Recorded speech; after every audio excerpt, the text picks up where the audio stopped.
কবর খোঁড়া হলো, কবরের পাশে একজন ছোট্ট একটা লাইট নিয়ে দাঁড়ায় আছে, টিম টিম করে জ্বলছে।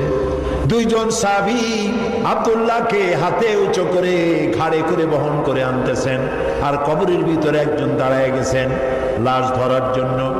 যিনি কবরের ভিতরে দাঁড়ানো তিনি বলতেছেন, তোমরা লাশ বহন করে যারা আনতেছো তোমার ভাইকে আস্তে আস্তে আনো, যেন তোমার ভাইয়ের সঙ্গে যেন বেয়াদবি না হয়। কবরের ভিতরে দাঁড়িয়ে যিনি আব্দুল্লাহ লাশ ধরে কবরে শোয়াই দিলেন তিনি আর কেউ নন, তিনি রহমতের নবী বিশ্ব নবী মুহাম্মদুর রাসূলুল্লাহ। নিজ হাতে কবরে শোয়াই দিলেন। বহন করে যারা এনেছিলেন তারা হলেন আবু বকর, ওমর রাদিয়াল্লাহু তাআলা আনহুমা, আর আলো নিয়ে যিনি দাঁড়িয়েছিলেন তিনি হযরত বেলাল। কবরের ভিতরে আব্দুল্লাহকে শুয়ে